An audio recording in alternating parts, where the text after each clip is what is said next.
Kali ini saya ingin membagikan tips, yaitu di sini kemarin saya sudah membahas tentang homesteer, dan kali ini saya akan membahas tentang sistem pengereman. Nah, fokusnya di sini nanti adalah sistem pengereman, yaitu substitusi untuk piringan. Nah, piringan nanti, dan juga kampas rem untuk master rem atau kaliper standar dari unit X6.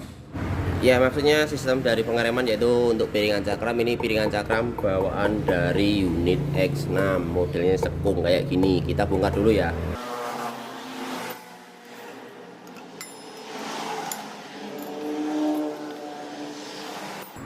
Nah, bawaan dari unit X6 itu modelnya cekung seperti ini. Ini juga persis kayak punya Evoque R, cekung gini, lubangnya 3.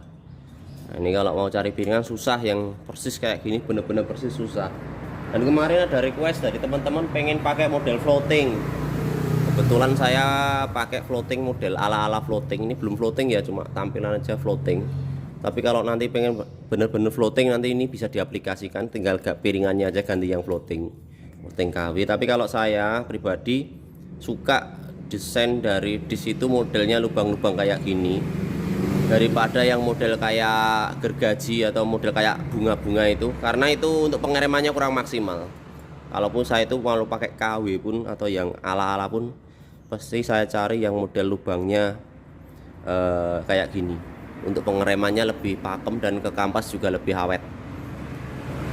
Nah, sebenarnya untuk substitusi piringan ini ada beberapa opsi.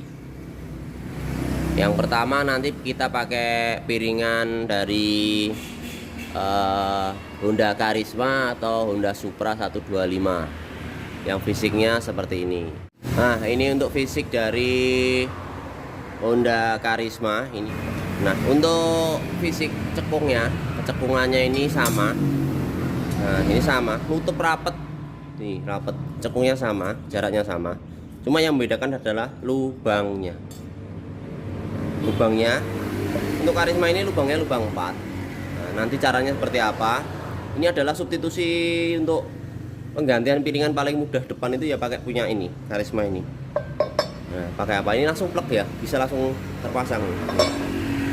Jadi nggak bubut-bubut lagi, cuma modalnya nanti kita ngebor aja. Nah, ngebornya itu mudah. Nah, ini itu sebenarnya ada, nah, ini lubang 4 dijadikan lubang 3. Caranya seperti apa? Kita tinggal lubang 2 aja, yang satu disamakan. Nah, nanti kan ketemu 2 lubang di sini yang belum terlubang. Jadi nanti kira-kira Karisma ini nanti ada lubangnya 2 lagi di sini, pasang seperti ini. Ini solusi paling mudah. Ada opsi lain. Nah, ini pakai piringan Shogun RR atau Shogun SP yang 220 mili, diameternya 220 mili. Ini bisa langsung kepasang seperti ini, bisa.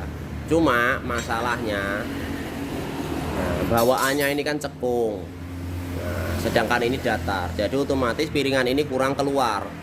Solusinya beli piringan kayak gini sama bracket yang polos. Ini sekitar 28.000 atau 30 ribuan ini. Yang ini. Ini kenapa cari yang polos? Karena bracket yang ini yang lubang, untuk lubang 3 itu tidak tersedia di pasaran. Ini saya beli jadi kayak gini, nggak tukang bu, ini beli jadi. Ini punya Supra ya. Kalau cari seperti ini punyanya Supra atau Honda, keluarga Honda. Tinggal taruh gini. Nah, nanti tinggal ngebor. Ininya dibor lubang 3. Nah, nanti pakai baut yang lebih panjang, langsung najem ke velg. Ini solusi yang kedua. Ini yang solusi yang ketiga. Ini lebih ribet lagi. Nah, karena saya pengen piringan datar lubang 4 terpasang di velg lubang 3 yang awalnya adalah piringan cekung. Nah, ini saya kemarin sudah pasang dan saya sudah pakai selama ya 6 bulan 6 bulan sampai 7 bulanan lah. Itu dengan cara seperti ini. Nah, ini konverternya ini sudah saya lubangi. Caranya seperti apa? 3 lubang ini ke velg. Nah, untuk 4 lubang ini, nah ini 4 lubang ini ke piringan.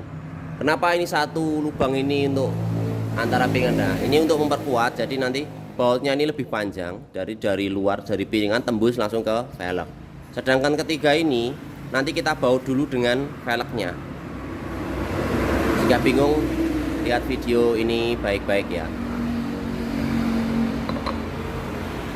Seperti ini dipasang, terus pakai baut yang modelnya tirus ya, yang tirus. Ini tirus, baut ini tirus, ini miring, dan pengeborannya di sini pun yang 2 ini miring. Tujuannya nanti bautnya biar bisa tenggelam di dalam landes ini atau bracket ini. Nah seperti ini. Nah ini dipasang dulu. Pasang ini terikat dengan velg.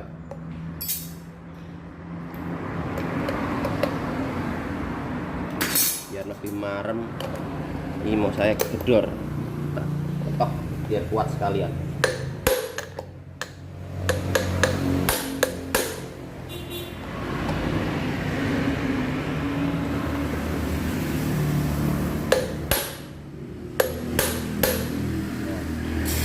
Jika sudah terpasang seperti ini, kita tinggal pakai piringan. Ini saya pakai yang KW atau yang ala-ala floating. Bisa yang mau pakai floating asli juga bisa. Pakainya jenisnya punyanya Yamaha atau punyanya Honda, sama. Lubangnya ini sama. Sebenarnya lubangnya nggak sama, cuma geser dikit tapi masih dalam toleransi bisa kepasang. Pasangnya seperti apa? Pasangnya seperti ini. Nah ini tadi yang satu ini tadi lubangnya. Nah velg kan 3 lubang, 1, 2, 3. Nah yang satu ini nanti, yang ini nanti pakai baut yang agak panjang agar ikatannya kuat. Nah yang ini tadi ya, kita pakai 4 baut. Nah, panjangnya beda karena yang satu ini tadi yang panjang sendiri nih untuk mengikat sampai velg. Sedangkan yang 3 ini terikat dengan bracketnya tadi.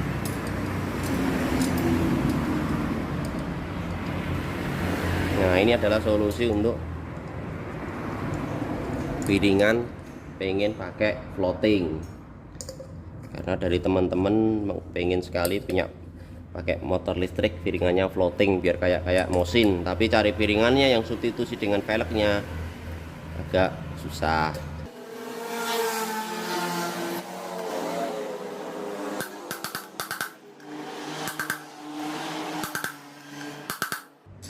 Nah ini udah terpasang ya, terpasang rapi kuat. Terpasangnya seperti ini dan tampilan dari sebelah kiri seperti ini. Nah, jadi rapi untuk pemasangan dari depan juga seperti ini. Ini looknya nambah, ini jadi lebih keren. Kalau saya udah cukup pakai yang KW ini. Kalau pakai floating yang murahan itu kejadian kemarin pecah floatingnya. Jadi yang murahan, kalau beli floating yang bermerek sekalian. Kalau dananya nggak nyampe, beli aja yang KW kayak gini pasti malah kuat. Ini soalnya besi langsung, nggak ada sambungan. Floatingnya cuma ala-ala aja. Ini untuk yang depan, untuk yang belakang ini. Yang belakang saya juga pakai piringan jenis kayak depan tadi. Ini pakai floating KW juga ala-ala. Ini sisa cara kerjanya untuk pasang landesnya sama dengan depan, caranya yang sama dengan depan. Nah kalau pengen mudah itu pakai yang ini tadi, pergantian belakang itu paling mudah pakai punya Shogun RR atau Shogun SP yang 220 mili. Yang ini 220 mili diameternya. Jangan salah beli, saya belakang itu ada 2. Ini yang 190, ini yang kecil untuk Satria F lama ini. Nah ini yang baru. Nah, selisih diameternya segini ya. Jadi kalau nanti kalian beli itu yang lama, nanti untuk pengeremannya tidak maksimal, cuma sampai segini paling yang ngerem itu. Nah, ada beberapa kasus setelah ganti piringan kayak gini tuh terjadi bunyi aneh, kayak ada besi yang bergesekan. Ya, itu biasanya terjadi di ini diameter sini. Ini. Jadi diameter piringan ini, piringan Satria ini dengan diameter bawaan dari motor listrik itu lebih besar, sekitar 1 mili diameter. Jadi nyentuhnya itu enggak signifikan tapi mengganggu suaranya. Diputer masih lancar tapi suaranya mengganggu. Nah, tipsnya seperti apa? Yang pertama, kalau tidak punya alat selain kunci untuk melepas kaliper, itu cukup kendorin baut kalipernya ini yang dua. Ini kebetulan punya saya Gen 1 dapat dapat bautnya, dapat arm. Kalau yang Gen 2 seterusnya itu ada bracketnya lagi. Itu cukup kendorin. Terus didorong ke belakang si kaliper atau kepala babel, dorong ke belakang agar jaraknya menjauh dari piringan. Terus baru dikencengin. Nah, jika itu tidak berhasil, kaliper dilepas dulu, mesin dinyalakan, cari mesin gerinda. Nah, ini di mesin bahan muter sambil digerinda isinya, sininya sambil digerinda. Ini paling butuhnya diameter selisih 1 mili, berarti sekitar setengah mili. Cepet banget, nggak ada 1 menit selesai nih kalau digerinda. Nah, itu udah nanti udah nggak berisik. Itu yang sering saya alami penggantian untuk piringan. Karena bracket ternyata disnya yang bawaan itu lebih kecil sedikit, sekitar 1 mili aja. Kalau dilihat kasat mata nggak kelihatan kalau nggak pakai alat ukur perbedaannya. Ya untuk master rem atas itu kebetulan saya punya pakainya aftermarket. Dan untuk bawaan X6 itu kalau pengen nyaman, tips dari teman-teman itu mengganti handle remnya ini punyanya NMAX, aftermarket punya NMAX atau orinya NMAX. Itu untuk pengeremannya jauh lebih nyaman. Dan untuk jika ada kerusakan pada seal rem, sealnya ini, karetnya ini bocor, itu saya udah berkali-kali bongkar punya motor listrik itu tipenya beda-beda, pakai punya motor apa beda-beda. Cuma enaknya itu kalau dicari di bengkel mesin itu pasti ada. Entah itu punyanya Suzuki, entah itu punyanya Honda, entah itu punyanya Yamaha, pasti ada, ukurannya ada yang sama. Nah, itu untuk master rem. Dan untuk kaliper, ini kebetulan unit saya itu Gen 1, untuk depannya itu di sebelah kanan. Nah, untuk yang kanan itu depan belakang itu sama, jenisnya sama. Nah, ini aja yang enak. Nah, yang depan, yang model kanan itu bisa pakai merek kayak ini atau merek yang lain, atau juga pakai copotan. Nah, kalau copotan ori motor itu bisa punyanya Mega Pro atau Tiger yang kanan. Bisa juga yang sering teman-teman dari komunitas itu pakai itu punyanya Supra yang kanan. Tapi saya cenderung ke Mega Pro atau Tiger kalau saya, karena selain teknologinya atau perbedaan dari pistonnya itu, dalamnya itu bagusan punyanya Tiger, lebih nyaman untuk pengeremannya punya Tiger atau punya Mega Pro untuk kanan. Karena apa? Kalau pakai ini tuh punyanya Tiger atau Mega Pro itu kita nggak pusing-pusing bikin bracket ini lagi. Bracketnya masih pakai yang bawaan X6 karena jarak lubangnya ini sama dan ini sama, nggak ada perbedaan. Yang sebelah kanan, jika kaliper sebelah kiri itu bisa pakai punyanya Suzuki Thunder. Lubangnya ini sama juga sebelah kiri, yang depan kiri pakai Suzuki Thunder. Kalau mau pakai copotan atau part motor lain. Tapi kalau mau pakai aftermarket bisa pakai merek ini juga, RCB kayak gini. Tapi belinya yang kiri atau yang biasa dipakai pada Honda Vario, Beat dan lain-lain. Selain itu kalau pengen hemat lagi dan tampilannya itu bagus, pakai merek Samurai yang KW. Yang model kayak gini tuh yang kiri, yang merek Samurai, Nissin jenisnya Samurai itu ada. Yang kiri itu sekitar 250-an kayaknya udah dapat, atau 200-an sekarang udah dapat. Yang KW tinggal finishingnya. itu ada. Tapi kalau yang Nishinori itu mahal, 700-an ribu. Ini kemarin saya juga dapat aftermarket, ini juga second juga. Kalau saya memang barang part-part kayak gini mending cari second, harganya bisa lebih murah jauh daripada yang baru. Nah itu untuk selang rem, ini depan saya pakai merek kemarin Scarlett, aftermarket Scarlett. Untuk panjangnya ini beda. Ini pakai yang 105, itu pas banget. Kalau pakai 105 itu pas, posisinya pas, tidak terlalu panjang dan tidak terlalu pendek. Kalau kemarin pakai yang 100 atau 95 itu nggak bisa kepasang. Kalau yang belakang itu saya pakai juga Scarlett, yang belakang itu Scarlett juga, panjangnya 215. Kenapa saya pilih Scarlett? Karena kaliper belakang saya itu seperti ini. Kalau pakai punyanya produk yang lain itu nepelnya itu bentuknya siku. Nanti saya tunjukkan bentuknya siku. Jadi kalau siku nanti nggak bisa kepasang di sini karena kaliper saya desainnya lubangnya di sini. Tapi kalau pakai kaliper ori yang lubang nepelnya di belakang sini, bisa pakai punya NMAX merek yang lain atau yang ori bisa. Ini kebetulan punya saya kalipernya seperti ini, jadi saya mau nggak mau pakai merek Scarlett yang nepelnya agak lurus gini. Ya, itu tips yang bisa saya bagikan untuk sistem pengereman. Ada kurangnya saya minta maaf. Sambil nunggu nanti